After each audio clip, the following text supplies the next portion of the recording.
انہوں نے آپ کے لیے دعا کی ہے. سر آگے سوال پوچھا ہے, یا علی مدد کہنا کیسے ہے, اس کے بارے میں کچھ آپ کی رائے چاہیے. مجھے چوائس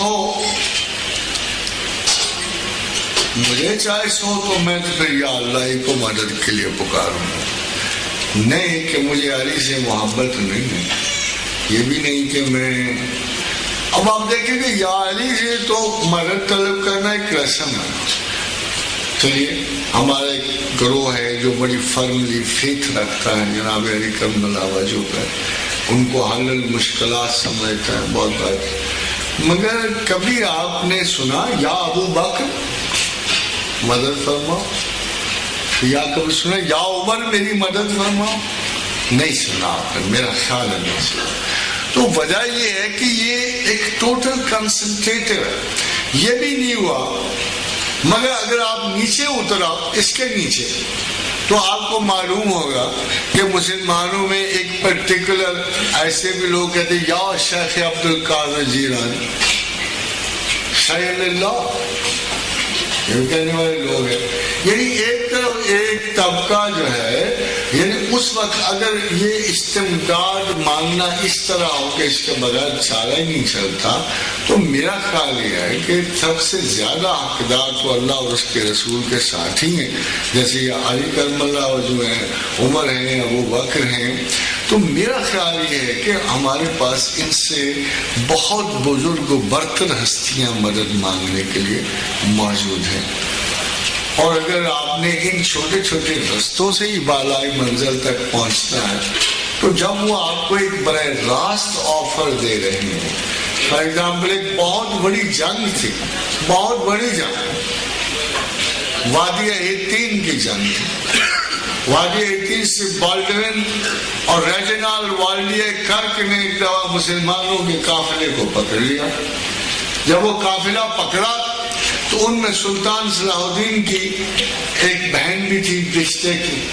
تو ریجنال جب قتل و غارت کرتا ہوا آیا تو اس کے پاس آ کے رکا. اس کو خبر تھی کہ سلطان صلاح الدین, تو اس نے کہا صلاح الدین تو بڑی دور کی بات ہے, آج تو تیرا خدا اور تیرا رسول بھی مجھے نہیں چھڑا سکتے, تجھے میرے ہاتھ سے نہیں چھڑا سکتے. تو اس عورت نے روح بمدینہ کیا اور آواز دی کہ واہ محمدہ. اس نے یہ پکار دی کہ واہ محمد. پھر وہ کافی کر دی گئی. تو جو بچا اس قافلے میں سے جو بھاگے, تو انہوں نے آ کے سلطان صلاح الدین کو یہ بات کوٹ کی کہ یہ ہوا تھا. وادی ایتین کی جنگ کے بعد جب 132 پرنسز آف یورپ قید ہو گیا ہے صلاح الدین کے سامنے, تو اس نے پانی کا گلاس ریجنالڈ کو دینا چاہا.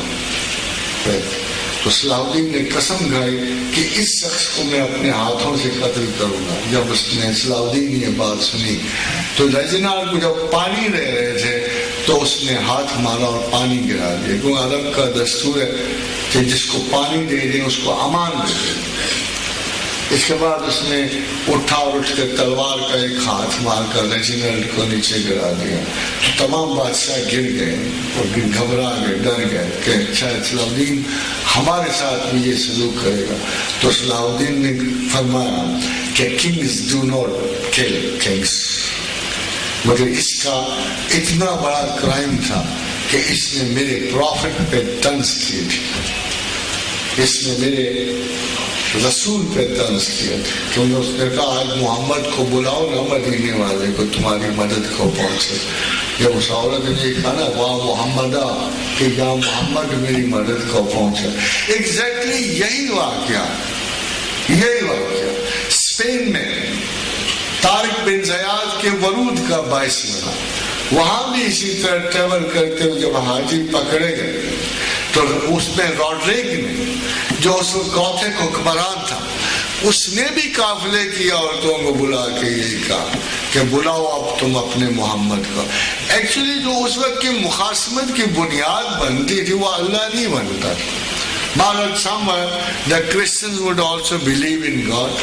تو دراصل پوری کرسچن ورلڈ کو جو دشمنی تھی, مڈل ایسٹ سے نکلنے کی دشمنی, ان کے پیچھے جو ہسٹری تھی کرسچن ورلڈ کے ڈیفیٹ ہونے کی، اس کی وجہ سے ان کے مین اینیمی اللہ نہیں بنتا تھا، محمد رسول اللہ بنتے تھے۔ تو جب بھی وہ کوئی نیگیٹو ریمارک دیتے تھے مسلمانوں کو، جب بھی مسلمان پکارتے تھے تو یا رسول اللہ کہتے تھے اور انہیں پکارتے تھے ان بڑی جنگوں میں، اور جب بھی وہ الزام دیتے تھے تو محمد رسول اللہ کرتے تھے۔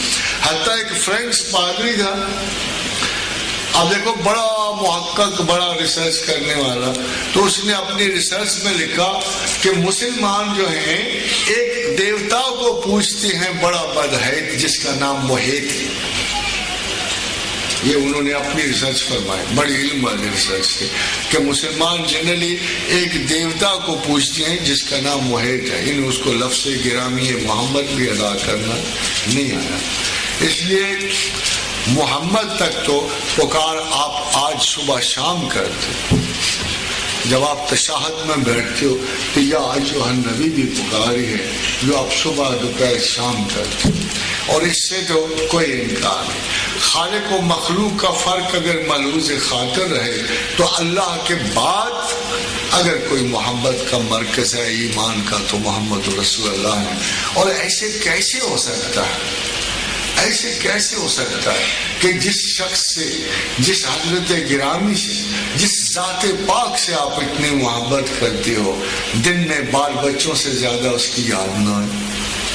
کیسے ہو سکتا ہے؟ اگر آپ واقعی اس ذات گرامی سے اتنا انس رکھتے ہو، اتنی محبت رکھتے ہو، تو یہ کیسے ہو سکتا ہے کہ آپ رسول اللہ کو دن اور رات میں یاد نہ کریں؟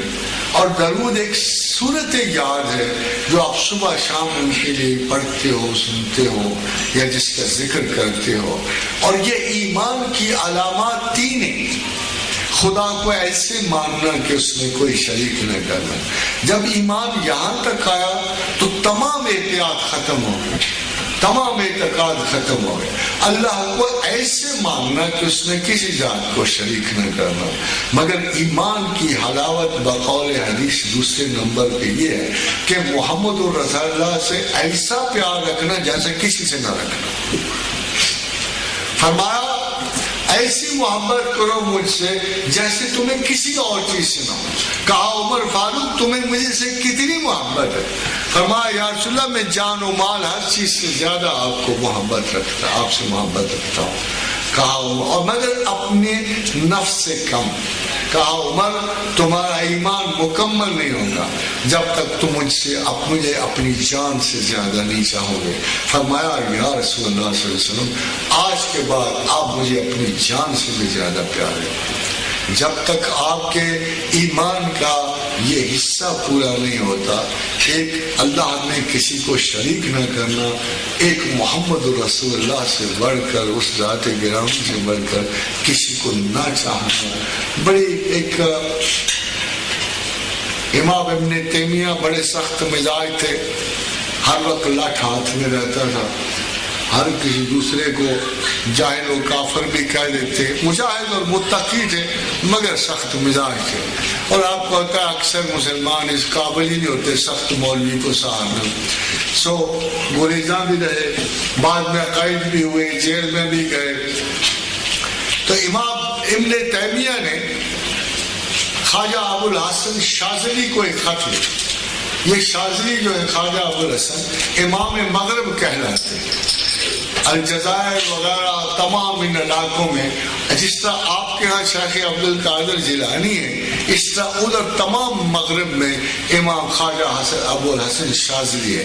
یہیں سے شاذلیہ فرقہ تصوف نکلا۔ تو خواجہ ابو الحسن شاذلی کو ایک خط لکھا کہ آگاہ رہو کہ تم لوگوں کو